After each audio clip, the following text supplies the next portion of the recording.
Hi guys, it's Coach MK. As y'all know, I've been very derelict with my stream the past week because I was sick and I was honestly too weak most of the past 10 days to hold myself up to do foam rolling, so I wasn't even going to. I did attempt to consider faking it, but y'all know I'm not a believer at all in fake it till you make it. I think it's nonsense, or at least it's poorly worded, incomplete as far as an instruction goes. So I was like, I also forgot that tonight I had a junior league meeting. So talk about derelict. I have not been a very good junior league member this past year for a whole lot of reasons. The biggest one being I couldn't get out of bed. So I went to the holiday party, did my thing, said hi to everybody, and decided that, you know what, I am going to stream tonight after all. It's just going to be different content than what everyone's used to getting, and clearly very different lighting too. Oops, that was not intentional. That's better, somewhat. Right, so I'm getting ready to record my morning mantra. It's a podcast, micro podcast to be exact. I try to keep it under 5 minutes long, and sometimes I fail, but more often than not, I get exactly what I need. So I thought I would just go through the process and let you watch if you had any interest, and if you hate this, totally fine. But I wanted to give you the opportunity to be part of the process from start to finish. Today I had several requests for mantras all at the same time. And if you follow my podcast, it's available on iTunes, it's available on Spotify, it's available pretty much anywhere where you can get podcasts other than SoundCloud, because you have to pay for that, and I'm not really ready to go there yet. So if you listen to me through the Anchor app, you can send me a voicemail directly and tell me either what you think of it, or if you have a mantra request, I'd love to hear it. So feel free to reach out. I love feedback. I have not really gotten enough of it over the past 2 years, or the feedback I've gotten has not been helpful. Like, what do you think of the programs? I wish the price was lower. I don't give a fuck, yo. Like, tell me about like what the value you're getting, about the work that I'm putting in. Do you appreciate it? Are you glad you came? What specifically do you like? What would you like more of? What would you like less of? Like, you know, something other than, can I please have a discount code? That isn't feedback. So all that just to say, if you have feedback about this, which is free, so yay, we don't get to talk about the price, and I love it. If you have something else to say, anything at all, I would really love to hear it. I started this for my private clients to keep sort of a tether to them and make sure that I had something going in their ear, because they were getting so little of me for the past 2 years. And it seems a lot of what I'm doing is now resonating with another mother runner community as well. So I thought, hey, if there's something that is resonating with you that you would like more of, or something that just didn't sound like me and you don't know where it came from and you want to hear less of that, cool. I'm open to everything except the profanity. That is here to fucking stay, you guys. Yay! Our market is explicit. It's not like you're surprised. So, no further ado, I'm going to get some water and start drinking my apple juice. I have to mix apple juice into my water because evidently there's an enzyme, believe it or not, in apple juice that makes, it cleans up some of the tackiness in your voice. And I laughed my ass off when the consultant said that to me, but that's evidently a thing. My voice sounds a little sticky, a little tacky. That's the audiophile word for it. So I'm going to try to get the tacky out my voice before I start talking, which sounds like a feat of science, but really isn't.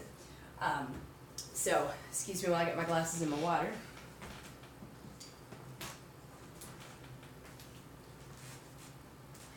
And I'm about to get real quiet, so I don't know how interesting this will be. But once I've kind of figured out what my message is going to be, because I'm responding to a specific request. Can y'all see? I think you can. Because I'm responding to a specific... Ooh, no, that's not helpful. Okay. I'm responding to a specific reader request in tomorrow's mantra. So I thought it was only fair to show you how I go about it. So it always starts with the email itself.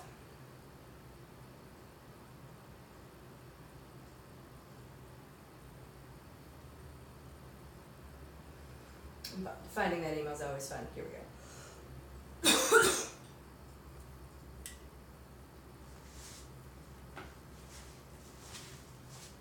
So the request is for managing expectations coming from different places with the big family around the holidays, or managing large amounts of family drama during the holidays.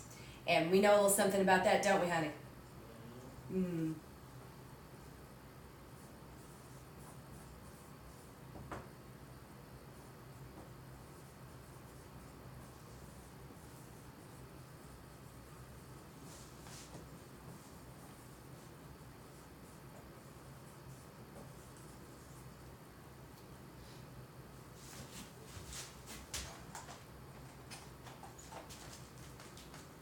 Gotta have my colors so I can keep all my notes straight.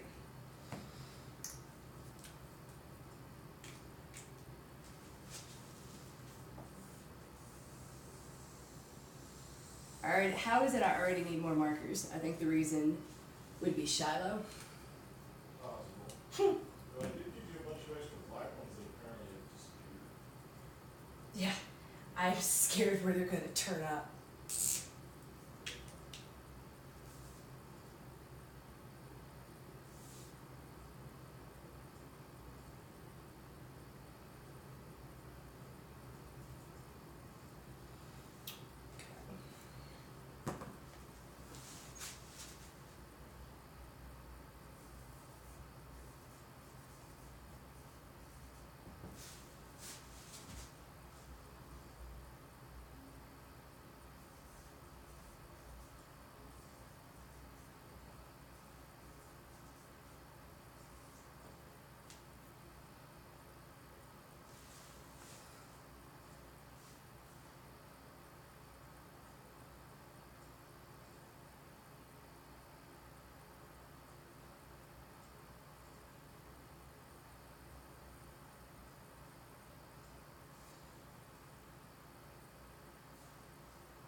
I'm going to put this a little bit closer so you guys, if you want to, can see what I'm writing a little more clearly.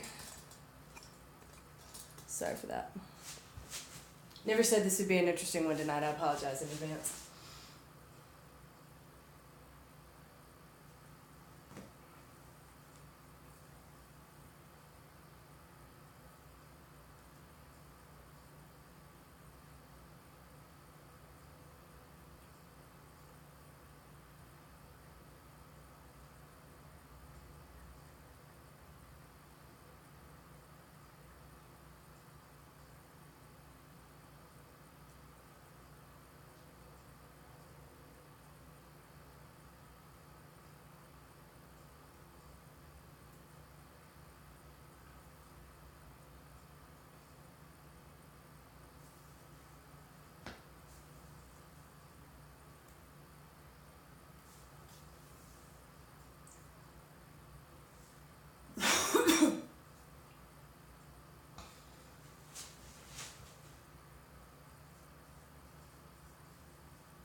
in case I haven't mentioned it, I love having a whiteboard wall.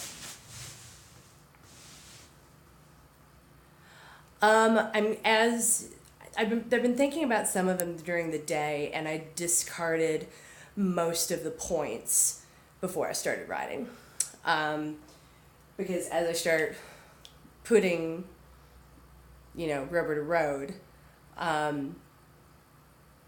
the point I think I want to make takes a different turn. Does that make sense, Suze? Because this particular email I got around 11 this morning, and it's been working, percolating in my mind ever since.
Hey, Alex, while I have you, if I remember from basic physics a long time ago, delta means change, right? Or a rate of change. Delta is generally used just to mean change in something, yeah. Okay. I still use delta to mean change. Is there a different demarcation between a positive change and a negative change, or a change in a positive trajectory versus one that's going to lead to an undesirable outcome? In general, or even specifically on the submarine, like a change that would need to be monitored. I mean, the way you note out of specifications and logs is by circling them in red pen. So like when you do log reviews, every time out of spec, all the log people have to carry a black pen and a red pen, and if anything's out of spec, you have to circle in red. But there's no specific manifestation of delta that means, changing out of spec. It's just either out of spec or in spec. Okay, because like in finance, you identify a trend line, and if trend is heading in the wrong direction, there's usually a team of analysts that are staffed to look at the causes and predict at what point it would turn and go the other way. I'm sure that's what it's like on submarines now, but back when I was doing it, we were still on paper, so. Okay. That's what we call in the Navy threshold analytics, which means it wasn't really trend line analysis, it was just when it gets outside of a threshold. So it is the most simple form of analytics. Threshold analytics.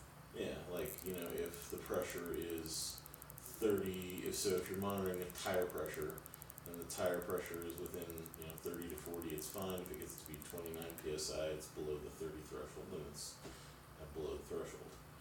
So nowadays, like, the big thing in analytics these days is what you're talking about, which is prescriptive and kind of prescriptive analytics, where you're not looking at the thresholds, you're looking at the trend, and you're identifying the trend earlier. So because if one were meant to make the argument that a family unit is a system. No, I don't want to talk. No, it's okay. I'm just moving this back so people can see us. Interact. We got 5 viewers now. Say hi. This is my husband, Alex. He's so cute. So. Because if you were to think about the family unit as a system, and any threat to the system is obviously scary, because you could be threatening, any change in the system threatens the stability of the system. So when you have a child that gets married to someone that is nothing like you, that's a threat to the system. Now, the rules and the regulations are going to change. The system has effectively changed. It's like in that that Ray Bradbury story, where the spore gets on the spaceship, and then the whole spaceship becomes the spore, where it just replicates uncontrollably. It's sort of like, this spore thing is gonna take us over.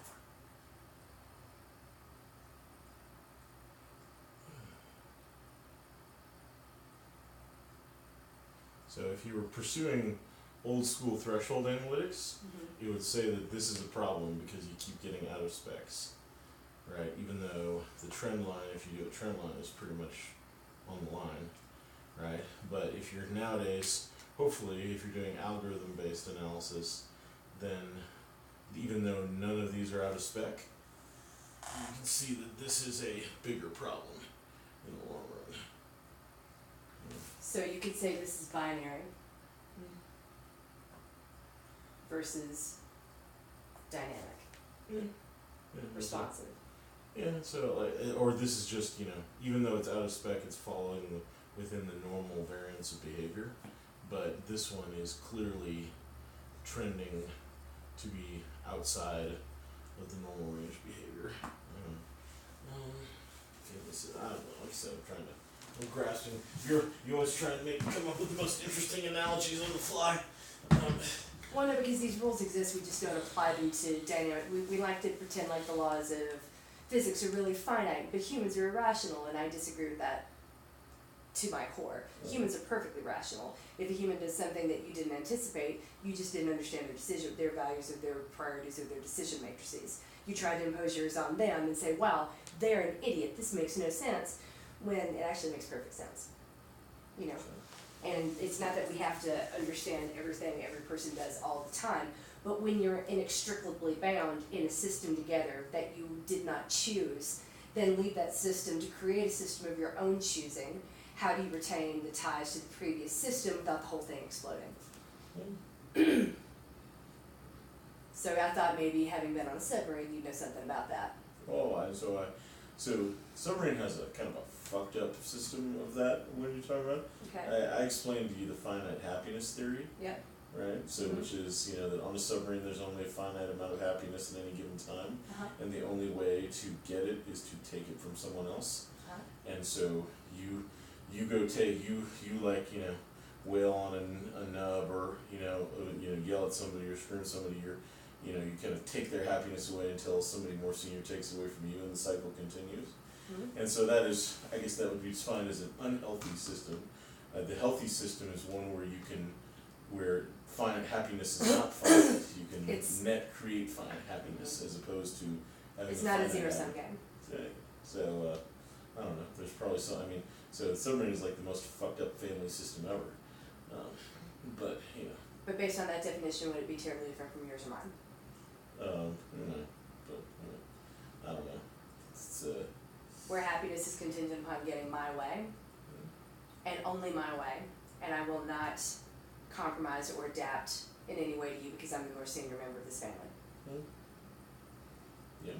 And what do you mean you won't just do things my way because I'm the most senior member? That's what I did. That's what my parents did. How dare you, millennial, demand that this be different? You pay your dues and be miserable for 30 years, and then you can have everything your way. And I think that is the reason most of the millennials in the workplace have figured out that they are not down with that. Nowadays, it's funny. I was in my life in consulting, people ask me what my goal is in team management these days. There's I could do the long form goal or the short form goal, right? And they ask me, well, what's the short form goal? I'm like, don't make anybody cry in the bathroom, right? Even though I got made to cry in the bathroom when I was a young consultant, and it was not. I was expected to carry on with that, but it is different now. And we call young people soft for not being willing to go through that process, even though we know it was bullshit and totally unnecessary. And most of the time when we say, but I was a better person for it, we're just paying lip service. We're trying to justify this thing that was horrible and totally unnecessary. And it's not to say that I didn't learn lessons from it. It's just Like that you could have learned without being beaten. Yeah, exactly. There's nothing in retrospect, there's nothing that tells me I couldn't have learned that lesson without having to punctuate it. I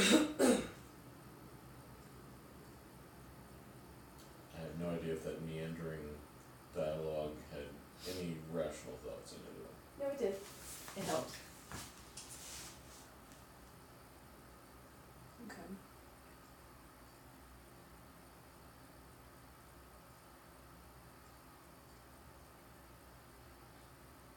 What do you have even a pithy name for what that would be?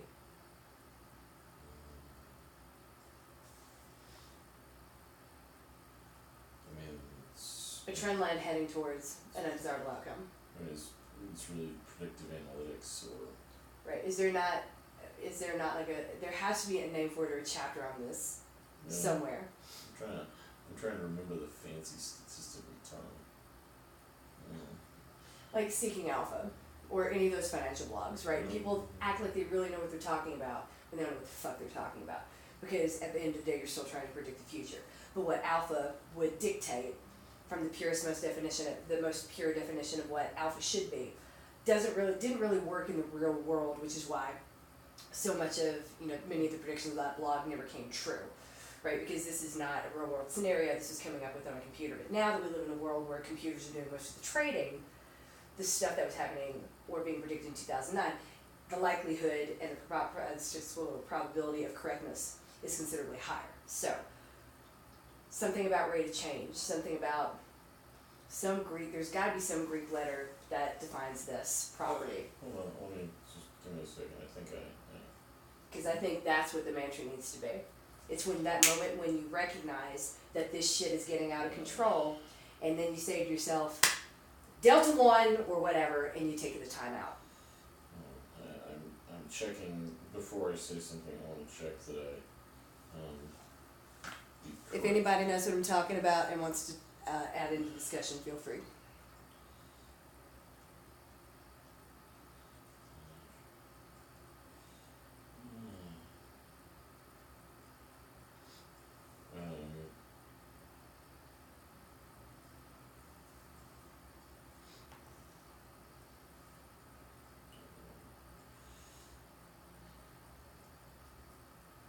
Alright, so in statistical mechanics, entropy is an extensive property of a thermodynamic system. Mm-hmm. It's closely related to the number of microscopic configurations. They're consistent with microscopic quantities that characterize the system. Blah, blah, blah.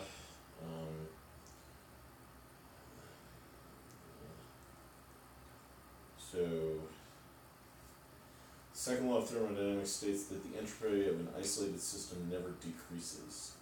Such systems spontaneously evolve towards thermodynamic equilibrium, the state with maximum entropy. Non-isolated systems may lose entropy, provided their environment's entropy increases by at least that amount so that the total entropy increases. Entropy is a function of the state of the system, so the change in entropy of a system is determined by its initial and final states. In the idealization that a process is reversible, the entropy does not change. What irreversible processes always increase the total entropy. So, something of what you're talking about has to, in that situation, is I'm trying to frame it in the terms of thermodynamic systems Yeah. with increasing amounts of entropy. But, my thermodynamics is a little bit rusty. I mean, you haven't needed it lately. And I just saw a missed call from Sean, so I gotta figure out if he actually wanted something important. Oh no. 2 hours ago. Oh, oops. Let's go to the red.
The closest I can come up with is gamma.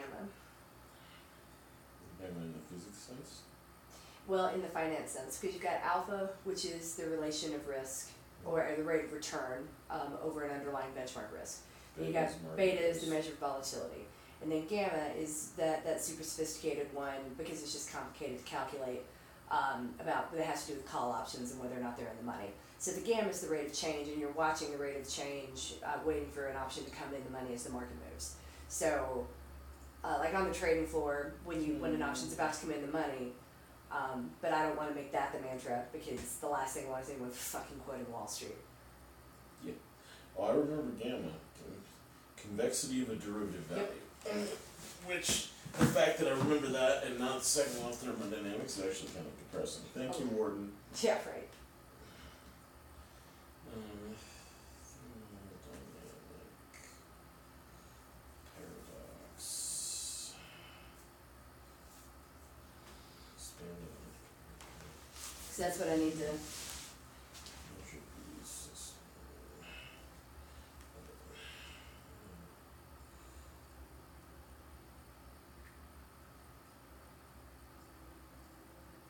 Heat-death paradox, otherwise known as the Clausius paradox and thermodynamics paradox, is founded on the basic assumption that every system tends to achieve thermodynamic equilibrium. This paradox is based upon the classical model of the universe, in which the universe is eternal.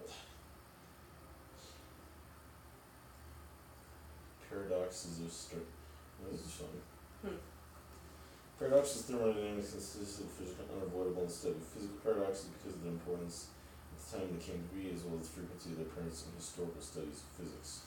In this work, paradoxes are presented together with historical studies of their creation, and the solutions are given that analyze their characteristics. That's interesting. The heat-death paradox. There's a lot of thermodynamics paradoxes, apparently. I like heat death though, that's kind of interesting. Oh, okay, so the heat death paradox. Assuming the universe is an eternal, a question arises.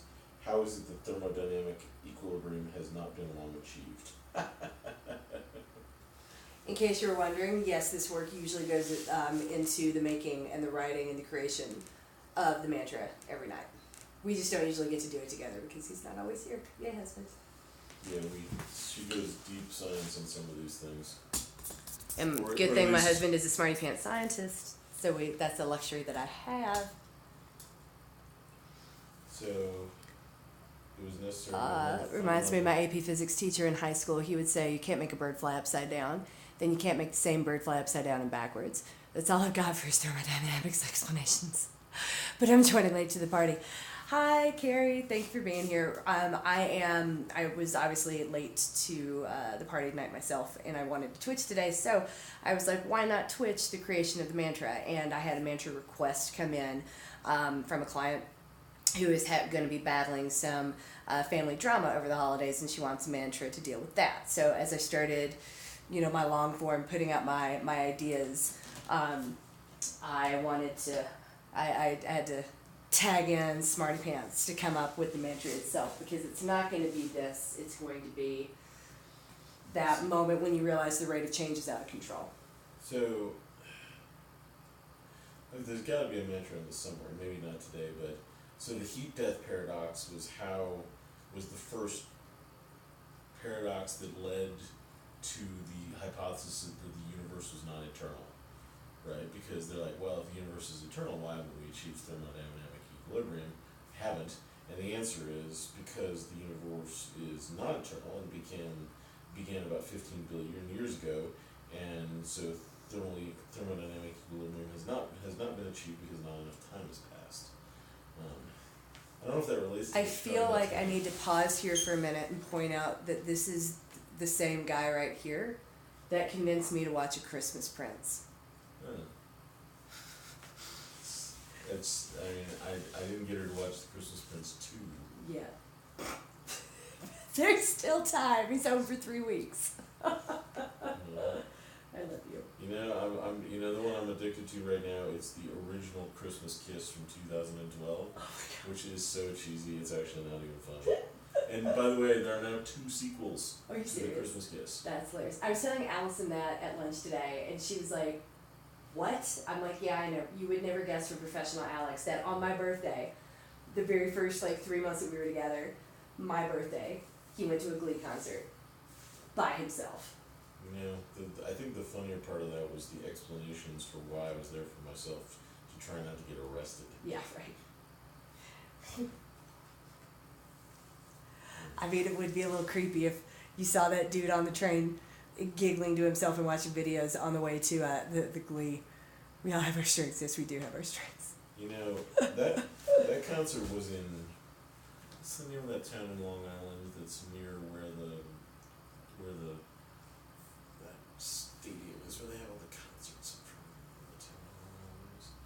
Anyway, well, thermodynamic paradoxes. Alright, I think you're gonna have to go with gamma, because I cannot come up with a thermodynamic principle here.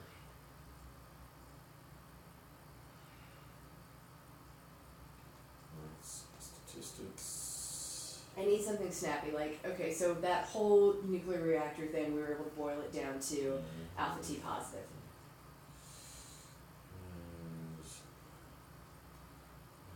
Because remember, this is emotions, and women have been told our entire life emotions are irrational and you are irrational, and that response that you're feeling right now is completely irrational, even though, and then we have to spend all this money for a therapist to say, actually, emotions are a thing and dudes have them too. Yeah. So the more I can relate this to systems and physics and things that we accept to be true, the deeper it resonates for someone that's been gaslighted their whole fucking life. Sure. And we've already used prompt criticality because that's. No, but we could go back to that prompt critical. It's just. I'm happy to play on things I've done before. Yeah. I just can't reuse alpha T positive because now it's going to be a call sign if someone actually needs help. Yeah, I know. Let's see, I'm looking for out of trends. Let's see. Basic nuclear reactions. So we talked about alpha T. So alpha T positive is when a system is inherently unstable in the nuclear reaction. When it moves out of spec, it'll keep going further. Alpha T negative is how American nuclear reactors are designed to inherently be stable. Yeah.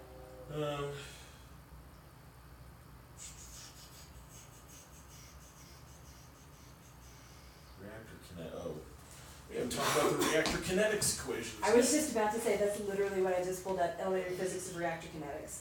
Yeah, so reactor kinetics equations. Let's look at this. I mean, if y'all haven't gone to sleep yet, I don't know. I promise this will get interesting when we pull the nugget out. Okay, so there's 3 major reactor kinetics equations. The prompt jump approximation, that sounds like an episode of The Big Bang Theory. Prompt jump has to do with the speed and aggressiveness at which prompt neutrons are absorbed in the equation. So. Aggressiveness? Yeah, so basically, I mean, the neutron cycle is, nuclear reactions are based on the neutron generation cycle, which is, for all intents and purposes, you want a situation where neutrons are either, you have the same amount of neutrons being produced each cycle, or more or less, right? And as you get to the point where you create more, that's what makes the reaction go more and more and more until it multiplies, until it and so the K effective, K EFF, is called the effective multiplication factor, right? And so so it's basically K with a subset EFF, right? And it's an effective multiplication factor in the multiplying system, and it's a measure of the change in the fission neutron population from one generation to the next, right? However, not all fission neutrons are prompt. That is true. Prompt, and there is At this point, when we're talking about this low levels of reactions, the prompt thing does not become an issue yet, because we're still in the startup range, which is very, very low levels of reaction. Once we get into the power range, that's when we deal with prompts and criticality. Carrie's saying she went to high school with your friend Jeff Chang. Jeff Chang, the Hasher, he was the helicopter pilot who he ran the red dress run with me Oh my all God. the time. Yeah. So, yes. Exponential accretion, supercritical states. Okay, so K effective greater than 1. Here's this one.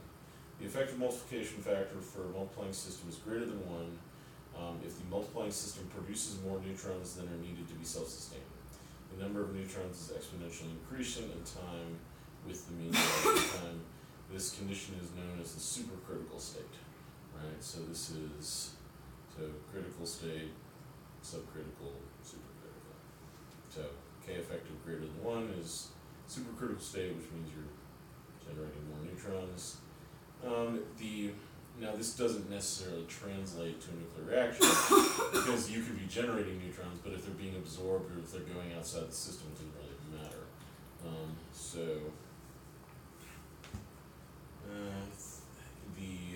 The next step is taking those neutrons that are being generated and then shaping them into a way in which will build a power reactor, essentially. Sorry, my inner narcissist gets really excited when I read things like this. The prompt jump has very important implications for reactor safety, since a sudden injection of a few MK of positive reactivity could cause a dangerous increase in power level output. Yes, it can! Right, prompt jump approximation. So, let's see if I can explain prompt jump in under 2 minutes.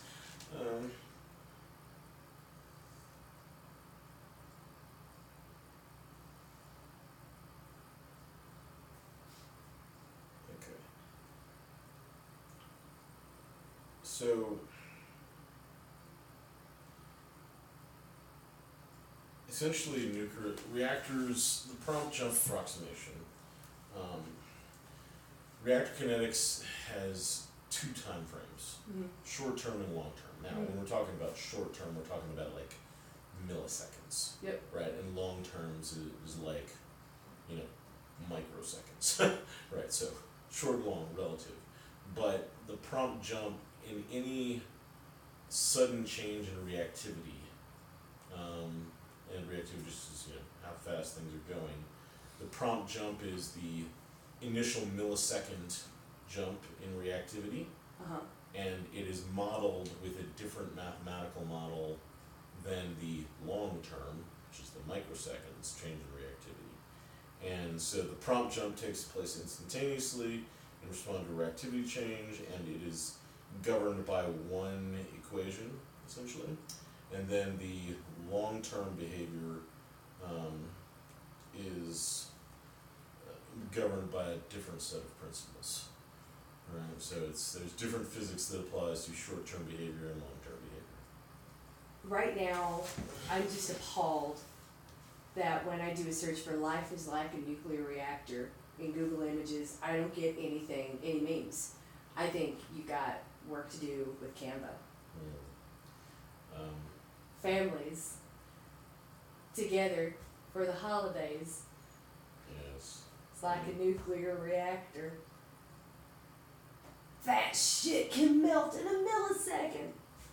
Right. So, the typical prompt neutron life in a thermal reactor, by the way, is 10 to the negative 4 seconds. Jesus. As an example. And then the typical prompt neutron lifetime in a fast reactor, which is a different kind of reactor, is 10 to the negative 7 seconds. So that's, delayed neutron groups, neutron life cycle, effective delayed neutron fraction.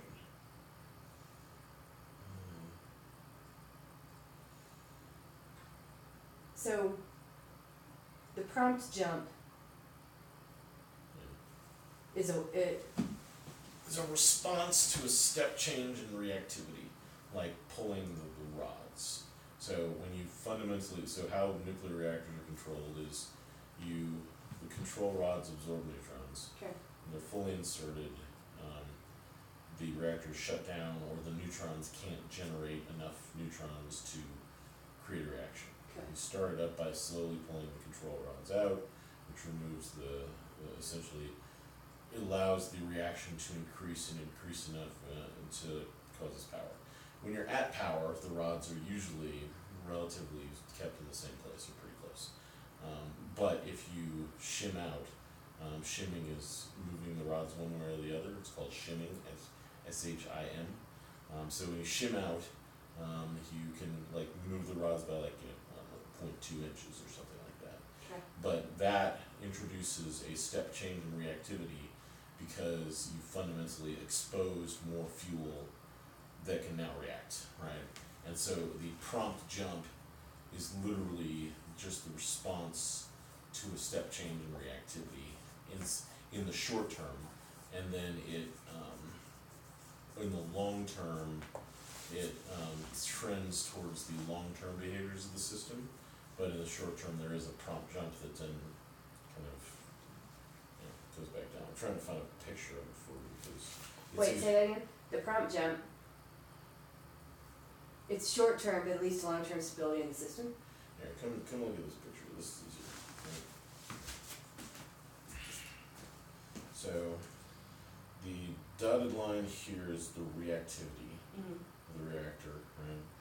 And the relative power is the red line, right? So what you see here is when there's a drop in reactivity, there's a step change in reactivity, the fact that the red line comes down really rapidly, that's the prompt jump, right? And then it trends out.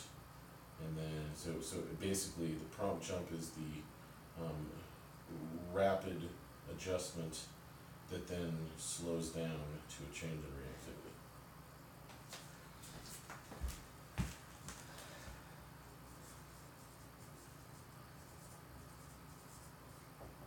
And so that you can think about it is that there's a step change introduced and it keeps changing even though there's no more stimulus added, right? So you can, there's a step change in the inputs. It responds promptly, then it responds slowly, but you can still be seeing changes even though there's no more change in reactivity, right? Okay. Now put that in the term of you're in a family situation, things are getting heated. So that's where we need to get to. Oh, okay. Alright, so I think I can do this. So I know you can do this, I love you. So in a family situation, if you have we could equate a step change in reactivity with some kind of triggering event or family drama, or somebody burns the turkey, or somebody brings a girlfriend or a boyfriend nobody likes, or your dad walks into the living room and says, "You're not the child I raised. My child would not be satisfied with this dirty living room woman." Yeah, exactly. Something like that. Some event that introduces a step change into the system, and there is the prompt reactions to that, which can be the emotions, just like emotions and passionate and explosions and kind of rapid adjustments. But actually, the more the things that affect the family more would be the longer term trends as a result of that change in reactivity. So the prompt jump. So in terms of the family, you have to realize when the prompt jump is occurring, but also realize that that is not related to the long-term reactivity situation. Do you shim the rods? No. I mean, so the only way to once you have introduced a step change in reactivity, the system will tend to adjust itself, but there's going to be no fundamental change until you introduce a step change in the other direction. How do you, like what? like either shimming rods in the other direction, right? Or or you can, yeah. So if we're talking about shimming out and shimming in, if you Shimmy out. oh, I haven't done this one for you yet. What? So, shimming out and shimming in is just, literally pulling the control rods up and pulling the control rods down, but you have to introduce step change. But there's, in a nuclear reactor, there's many safety interlocks that prevent you from keeping shimming out. Because if you're shimming out, like I said, 0.2 inches, if you shim an inch, Yeah. that's you could make the reactor prompt critical. Like your startup rate could easily get out of control. Mm-hmm. So there's a lot of things that will prevent you from shimming out. But there's a joke situation that when you're learning about control of a reactor, that they make all the reactor operators learn the tricks of the switches that would defeat all the interlocks, so that they could then shim out without stopping all the way to the top, Mm-hmm. which is referred to as shimming for Jesus.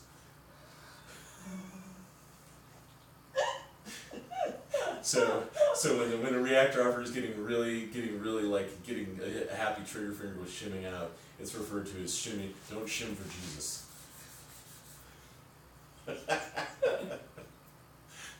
Yeah, this is bored nukes who come up with this shit. I knew you'd like that one. Why not? I mean, you could say, "What are you doing?" "I'm shimming for Jesus," and then just walk out of the room. Yeah, exactly. So if you're in a family situation where somebody has introduced such an incredible step change that you feel like you need to introduce a step change rapidly in the other direction, and you're feeling a little, and you're on the trigger finger, and you start shimming for Jesus, you need to.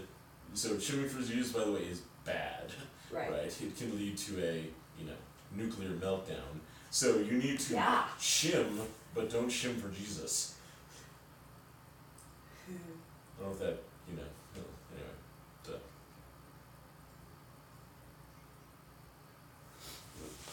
Well, but listen, think it out. Don't move, Okay. please. Yeah, I know my rolling speed thing. Love you. Love you. This is fun. Yeah. Yay! I married someone super smart. Yeah, just saying. I'm down to 2 viewers. Everybody's like, "This shit's boring." I feel you. Okay. I think we probably lost them at the reactor kinetics equations. Yeah, no, that's totally fair. But this will be the coolest thing I saw tonight. The prime chuck has very important implications for reactor safety, since the sudden injection of a few MK, positive reactivity, causes a dangerous increase in power level output. Let me see.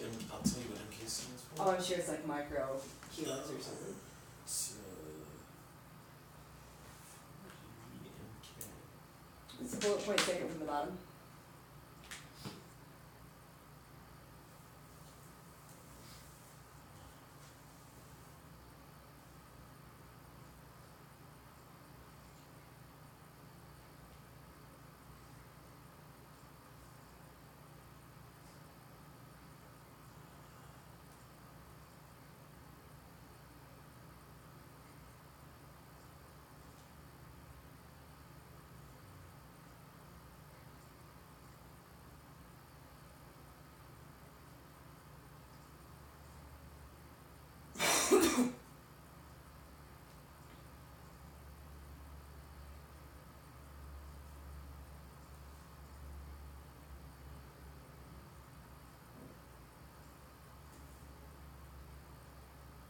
trying to remember what MK stands for. Oh, okay.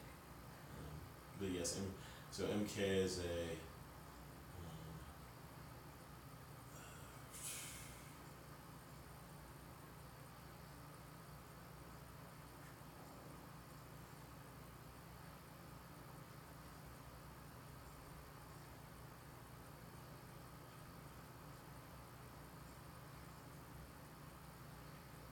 Flux, ratio reactivity,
so that's funny. I remember that. So MK in nuclear physics, the letters MK refer to a dimensionless expression of reactivity. So it's dk would be a change in reactivity by, and the units like 4 MK would be an expression of the dimensionless change in reactivity level. Okay. It's hard because it's so relative, but you saw it there introducing a change. Susan's gotta go. Susan's like, I'm bored. You have bored me to tears. Thank you for being so patient, Suze. Maybe this wasn't interesting at all. I thought maybe it could be. Yeah. Sorry, guys. Okay. It's so MK is this. It's an expression of the units of reactivity in an equation. So if you add 4 MKs, you get crazy shit. 5 MKs is even worse. Yes. Yes. So. And you helped me reproduce 4 times. Go you! That's shimming for Jesus by the very definition. No, that was a DK of 4 MK plus 4 MKs. Which says this represents a step change in reactivity.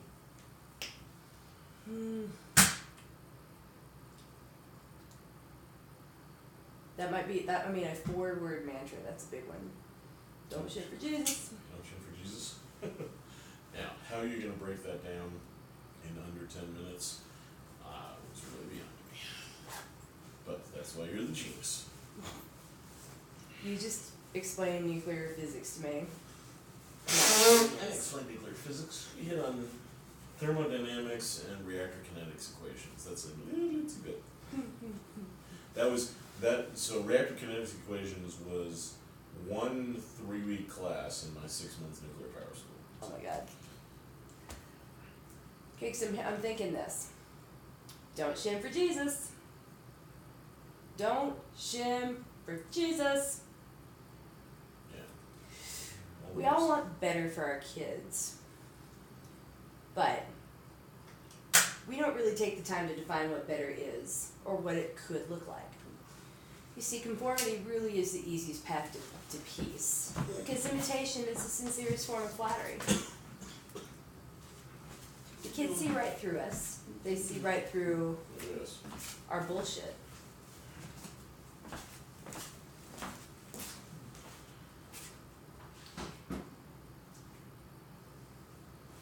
And they don't want our dysfunction.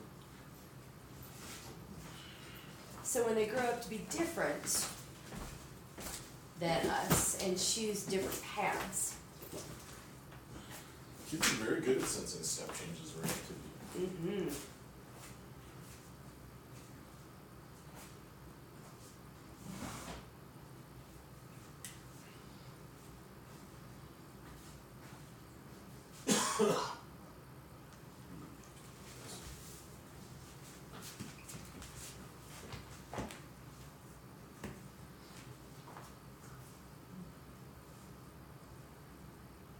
I'm going to mail the rest of these to Stanford.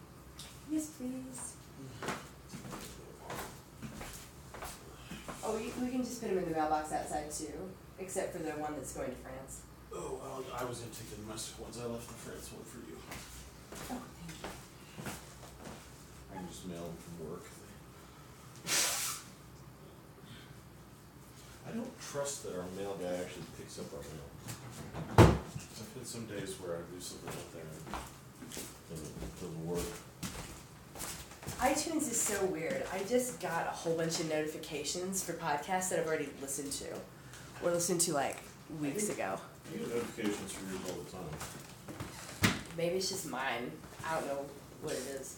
I just got a notification for a podcast that I posted 2 weeks ago. Nice. I know what you're doing.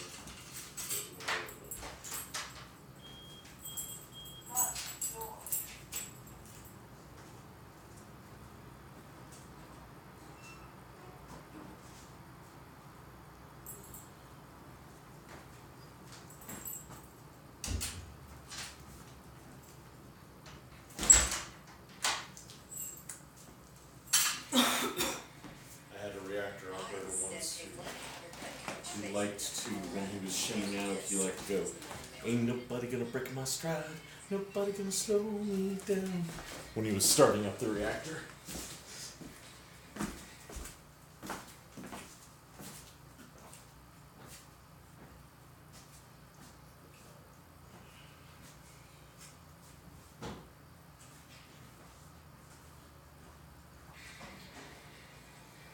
Hi, this is M.K. Fleming. I'm a run coach based in Denver, Colorado, and this is the morning mantra.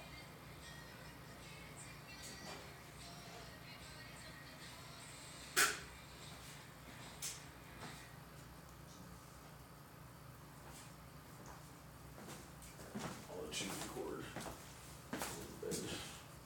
Okay, I'll be up in a minute.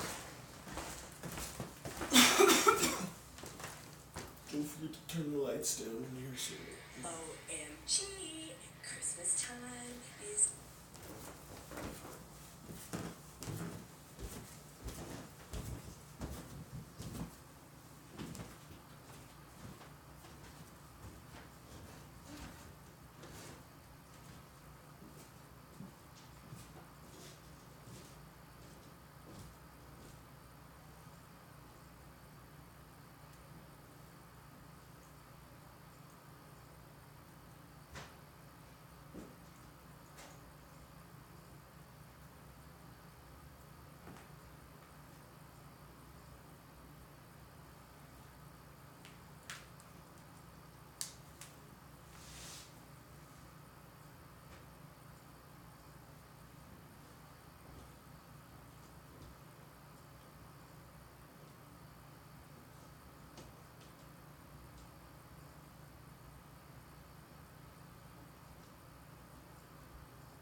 Today's mantra is, don't shim for Jesus.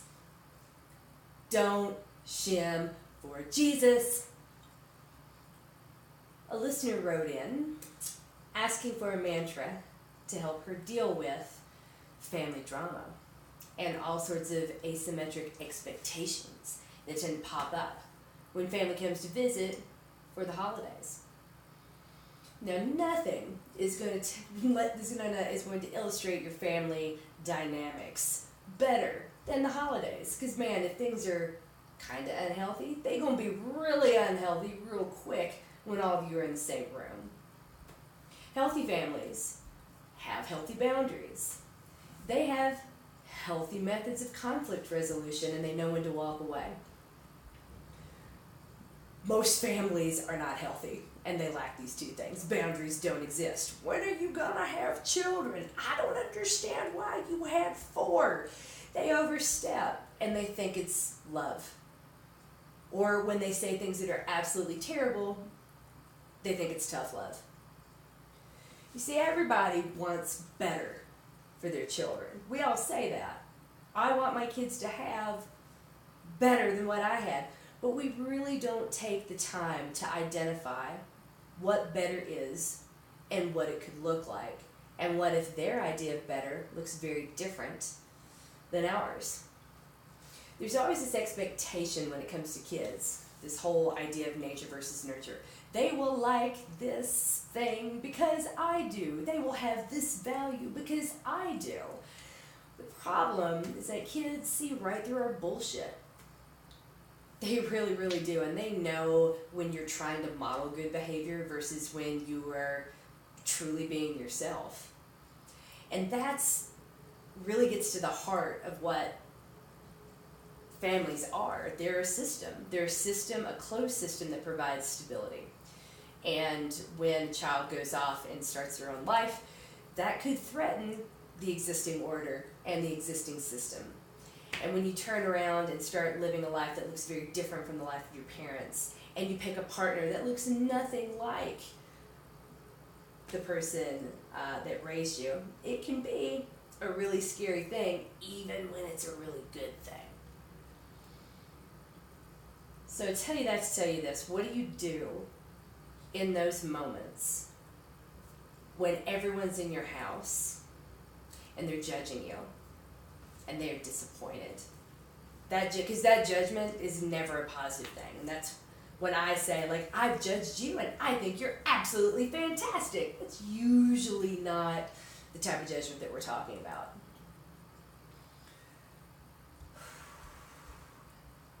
In those moments when you're trying to course correct, in that moment when you're triggered, I'm going to take you back to a statement that I grabbed from my husband a minute ago. The nuclear engineer is home, and I'm twitching all of this and streaming it live while we went through the whole thought process. And we talked, it was super boring. It was so boring we went from like 30 watchers down to 2 in under a minute when we started talking math equations and going prompt critical. And he came upon this notion, the prompt jump approximation, which sounds like an episode of The Big Bang Theory and got me really excited, and I kept trying to find a way to use it. But the whole idea of when prompt critical, if you go back to the episode that we recorded a few weeks ago, alpha T positive, that moment when a reactor starts to trend in a way that lets you know that a meltdown is coming, and it's going to happen so rapidly, you almost can't scale it back. The point right before it goes prompt critical is a change in entropy called the prompt jump approximation. And you can still pull that reaction back in a different direction by pulling the rods, and that's called shimming. But you don't want to pull the rods very much. So they will often say to the young nuclear engineers on a ship, don't shim for Jesus. And so that is why this is today's mantra. In those moments when you're triggered, when you're angry, when you just kind of want to explode, you have to stop and say to yourself, don't shim for Jesus. And think of the kids that are in that room. Because what you are doing, what you are modeling in that moment, when you are valuing peace or appeasing that family member that's insulting you in front of them, you are telling your children what you're worth. You are telling them that the price of peace is your self-worth, your self-esteem, and your sanity. And you're telling them that family is more important, or this whole idea of acquiescing to the oldest person in the room is more important than truly being yourself, because you can never truly be yourself around family. Again, if you don't match the system, then you are a threat to the system. The best thing you can do during this period of family has to stay with you. You've got to meet everyone where they're at. And you have to demand that they meet you where you're at. You don't have to feel the same things. You don't have to do the same things, and you don't have to like the same things, but they have to treat you with respect, especially when the children are watching.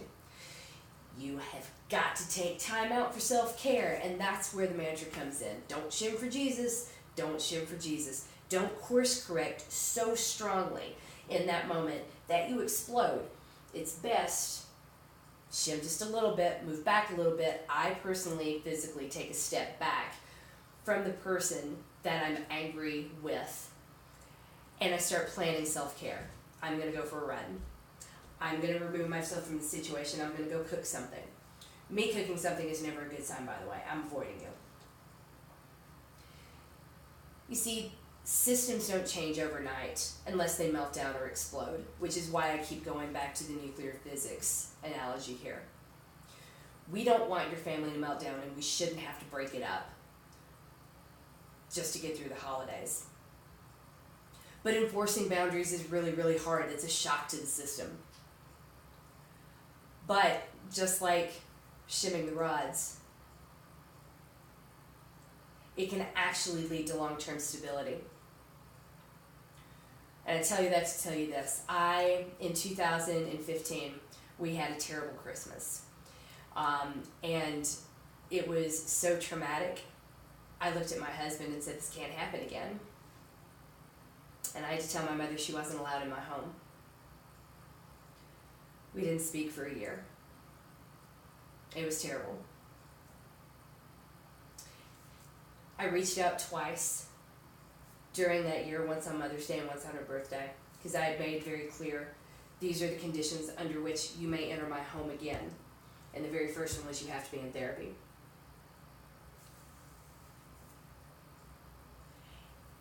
I have never told my parents what to do.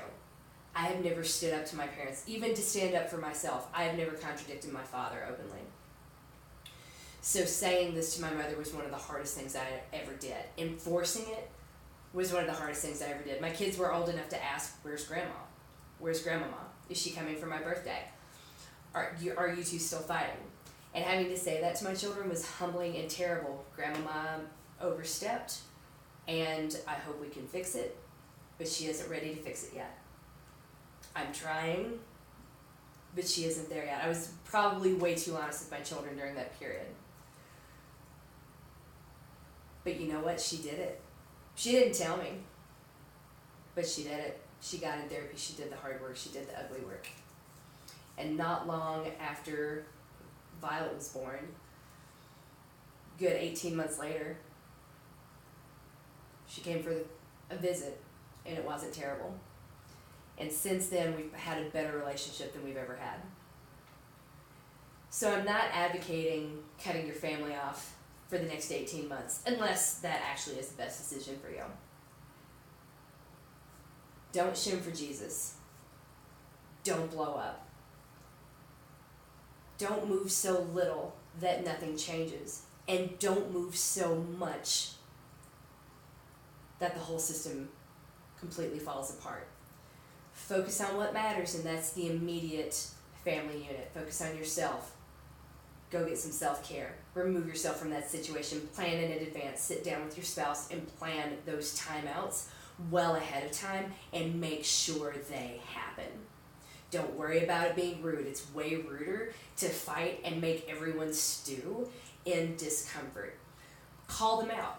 Those boundaries ought to include, for example, if your father-in-law really doesn't like the way you keep house and tells you, no child of mine would have a living room this dirty, say then you can go stay with that other child. You're welcome to stay in a hotel. You don't have to stay here if the accommodations are not up to your standards. Would you like me to make a reservation?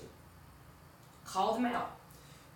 Don't push unless you're pushing them off of your territory. Be firm and make them stay on that side of that boundary. Because of the behavior you're modeling now is important. Your kids are watching. You're acting out what will very much be in your own future. When they grow up and pursue better, and the better that they pursue isn't something that you understand. Hopefully, you won't be continually reminding them that you don't like what their idea of better. And hopefully, they will be respectful of your disagreement. But I'm hoping that from this, you can start to build the basis of the healthy boundaries and healthy conflict resolution that leads to a long-term, lasting, stable system. Because you're worth it, and you're fantastic, and you're a wonderful person, and a great mom, and a great dad, and you make awesome, awesome choices. You are not doing anything wrong just because you do things differently. You are coached, you are loved, and you are winning at life.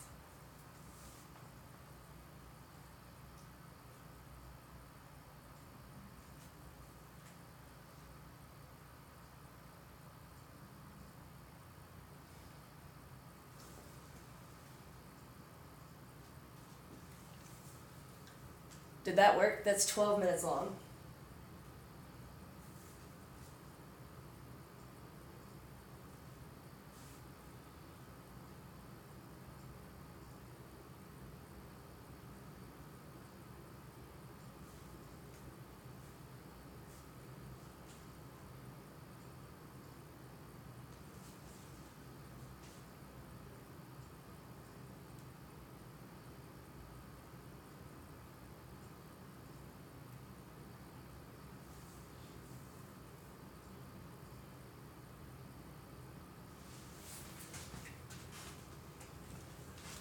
I'll be right back.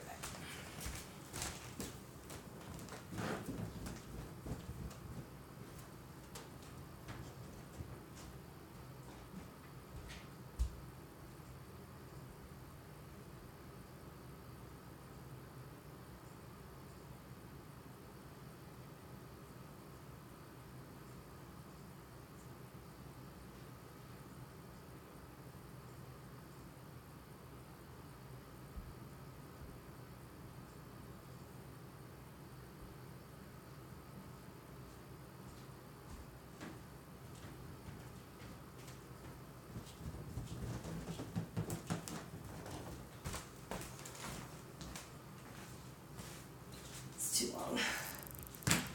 Take two. Simplify.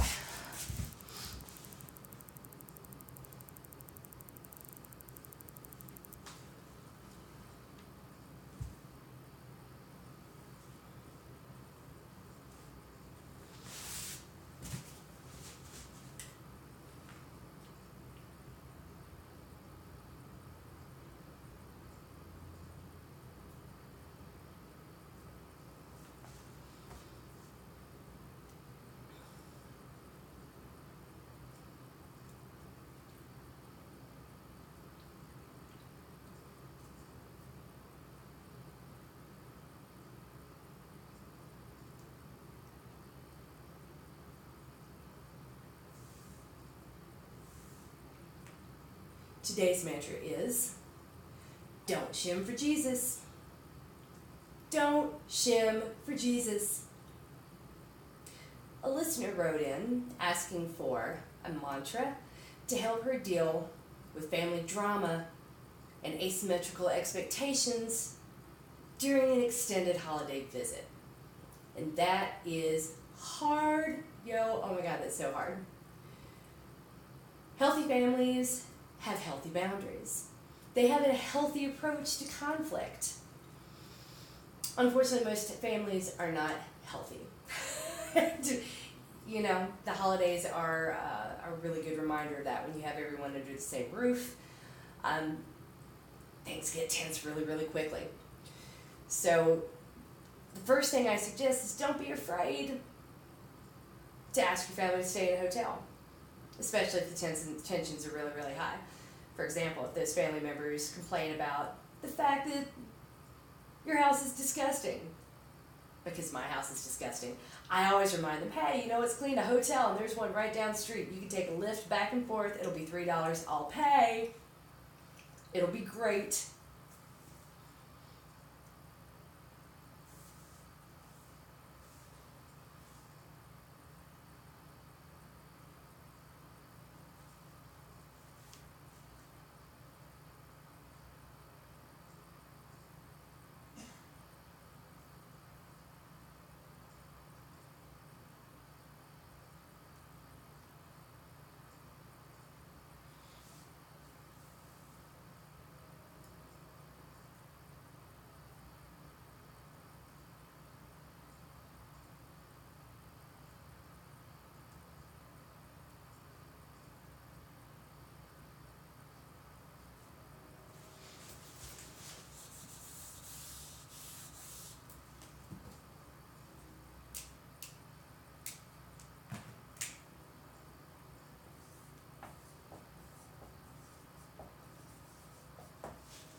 Today's mantra is offside, offside. To begin with, offside is a call that happens in soccer. I used to work in Hong Kong with a whole bunch of Englishmen that were absolutely obsessed with soccer, and I don't know dick about soccer, other than there's this call that's super confusing called offside. So whenever any of my coworkers were having a fight, either with each other or their spouses, and the spouses would say something completely out of order, or like take a low blow, one would yell offside at the other. So that is kind of where we're going today with this mantra that was requested by a listener that is going to be managing a lot of family drama and crazy unrealistic expectations over the holidays. The holidays, as packaged and presented by the Hallmark Channel, can bring out the best in us. When I look at my Facebook page and a call that I put out saying, hey, there are 8 girls in this group home that have nothing for Christmas, and all of a sudden I get responses from people everywhere saying, I would love to help, sending me money, no questions asked. It can be such a reminder of how beautiful humanity can be.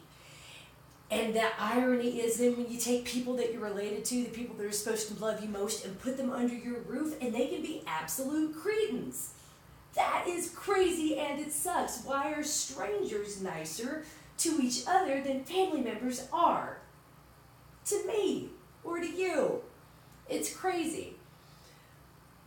But it also makes complete sense when you think about it. Each family unit is a system. It's a closed system. And for a system to be stable, it has to keep all threats outside of it. Yeah, I could talk, and when you go back and watch the Twitch that accompanies today's podcast, you'll see my husband and I sitting down and talking nuclear physics and the prompt jump approximation and all kinds of like smart people shit, because I thought that I could bring this back to that level of nuclear reactors. But really what it comes down to is you have a family and a closed system that lives under one roof and operates under one set of rules. And then the kids go off and get married, and that system has to change and shift to absorb the new participants and the new rules. And that sucks for them. Oh my gosh. New rules, who likes that? Especially if you don't have healthy boundaries, you're going to say things like, hey, my kid, you're not the kid that I raised, my kid would care about having a nicer car or a cleaner house. That's overstepping a boundary. And that's going to lead to a really unhealthy sense of conflict. And not to put more pressure on you, but the way you respond to that conflict, the way you respond to overstepping that boundary, your kids are watching that. And unfortunately, the behavior that you exhibit now is a pattern that will be repeated in a different way later. Because we like to think that we're going to be really, really different because we're going to remember, but we don't. And we end up falling back into the same patterns. And the pattern here is that lack of boundary, because it looks like love. We tell ourselves it's loving when people overstep. It's because they care about us so much and they're concerned. Like in Wreck-It Ralph, when he wrecks and totally smashes up Vanellope's car so that she can't be in the race because it would be dangerous and she has a glitch. And I'm like, that is an overstep, Ralph. That is not your choice to make. It's kind of what we're getting into here when you have families staying in your house. So in those moments when a boundary is being overstepped, and it's worth sitting down with your spouse and your kids to talk about what those boundaries are. Like, if you're going to stay in my house, you don't get to talk about how dirty it is. You're welcome to get up and clean, but you don't get to complain or make passive-aggressive comments about the dog hair under the couch. I love my dogs, I love my couch, and I hate vacuuming, so I've learned to live with the dog hair. If you don't like the dog hair, go stay in a hotel. I will pay for it and pay for your lift to come back and forth. Perfect solution. Because you see, kids see right through our bullshit. They do. You are not hiding anything that you think that you're hiding. And there's moments when you just kind of go along with it or apologize for being who you are. What signal are you really sending to them? I'm not sure it's a good one. I'm not sure it's a healthy one. And I'm not sure the whole do whatever you have to do to stay in this toxic situation with family members that don't respect you or the boundaries that that lead the overstepping of boundaries that just lead to more conflict. And that's what I would want to be careful of in this particular situation. So define those boundaries. When someone oversteps them, call them out on it. Offside, back. Offside, out of bounds. Offside, stop it. Offside, that is cruel. Not in my house, not in front of my children. And this is hard, man. Trying to erect a new boundary is really hard. It's why couples go to therapy. It's why families go to therapy. And that's probably too much to try to pack into an extended visit over the holidays. But I tell you this, if you enlist the help of a therapist before they show up to sit down with you, maybe before you've approached your family to define these boundaries, you'll at least have some strategies for introducing these new boundaries with a hope of it working. You see, a few years ago I had a really traumatic Christmas experience in my own house where my boundaries were overstepped and I was completely disrespected, and that led to my year without a mother. We did not speak for a year. When I said this is the boundary and this is unacceptable and you cannot do this again, we agreed not to speak. I kept her from the children. They asked where Grandmama was and I felt like a horrible human being. How can you keep people from their... She loves those children. Yes, she does, but she doesn't respect me. And you don't get to step around me to get to my kids, ever, because I matter. And you will never signal to my children that I don't matter. You don't get to disrespect me and then play with my toys, be in my house, or sit with the most precious things in my life, my children, because the way you treat me and what I accept is signaling to them what is acceptable for them. And it's not okay. I would never want them to be in a situation thinking that this is just what you do or that this is acceptable, because it isn't. So I want you to go, so this is the coaching. I want you to go sit with a therapist and start defining some of these boundaries, because it sounds like your family's overstepping all of them. I want you to hear my voice in your head screaming, offside! When those family members violate those boundaries that you've set. And I want you to do this with your children watching and remind them, because if you really want better for them like we all do, then this is something you're going to have to learn before they grow up and extend this existing system that you have to include new spouses and new children. So new habits now will ensure the long-term stability of this system for years and years and years to come. And I want that for you, because I love you. You are coached. You are loved. You're a wonderful mother. You're a wonderful person. And you need to make sure that anyone that tells you otherwise knows that they're offside, because you're winning at life. 8:16, I think that one turned out a whole lot better. Yay.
Today's mantra is offside. Offside. To begin with, offside is a call that happens in soccer. I used to work in Hong Kong with a whole bunch of Englishmen that were absolutely obsessed with soccer, and I don't know dick about soccer, other than there's this call that's super confusing called offside. So whenever any of my coworkers were having a fight, either with each other or their spouses,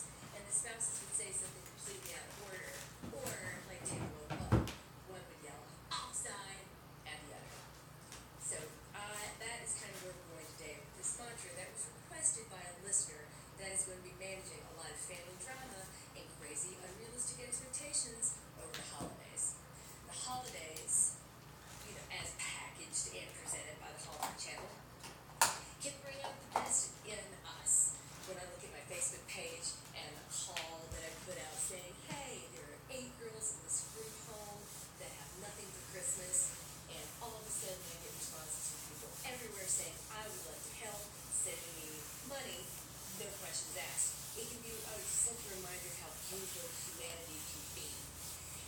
And the irony is that you can take people that you relate to, the people that you're supposed to love the most, and put them under your roof, and they can be absolute cretins.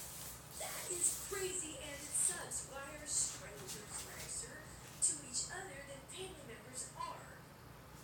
To me or to you. It's crazy. But it also makes complete sense when you think about it. Each family unit is a system. It's a closed system. And for a system to be stable, it has to keep all threats outside of it. Yeah, I could talk. It's, when you go back and watch the Twitch that accompanies today's podcast, you'll see my husband and I sitting down talking nuclear physics and the prompt jump approximation and all kinds of like smart people shit. Because I thought that I could bring this back to that level of nuclear reactors, but really what it comes down to is you have a family and a closed system that lives under one roof and operates under one set of rules. And then the kids go off and get married, and that system has to change and shift.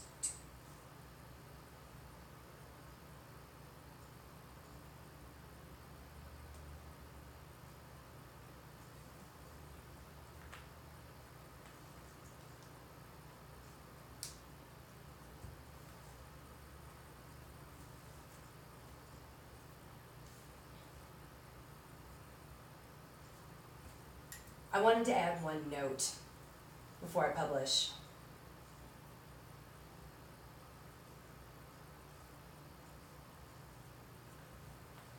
One final note that's worth adding. Setting that boundary with my mother and not speaking for a really long time was probably the hardest decision I'd ever made. I made it with the help of the therapist. I enforced it with the help of the therapist. I reinforced it over the course of a year with consistent, frequent therapy appointments. My mother did everything I asked her to and more, and our relationship now is stronger than it has ever been. So that thing that we're afraid to do, of standing up and forcing a boundary and really holding on to it, might also be the best thing we ever do. And that thing that scares us the most might lead to the change that we've been waiting for. Just a thought. But it all starts with finding the assistance of a therapist.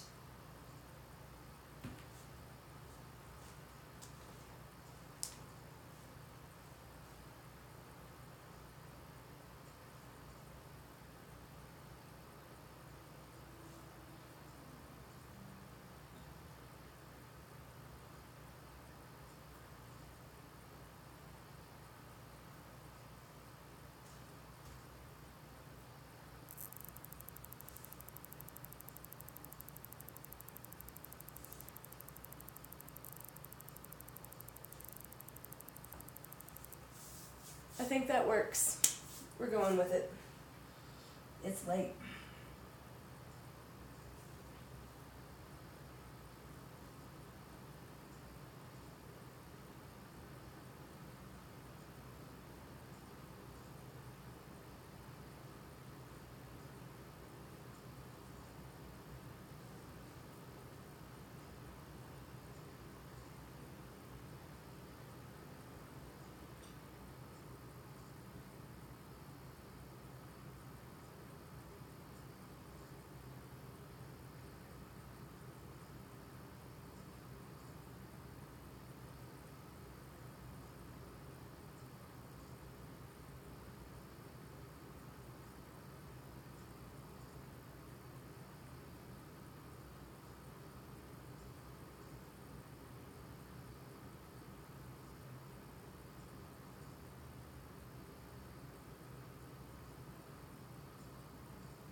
That is all, you guys. That is how the podcast is made and where it all comes from. You're coached in love. Let's go win at sleep.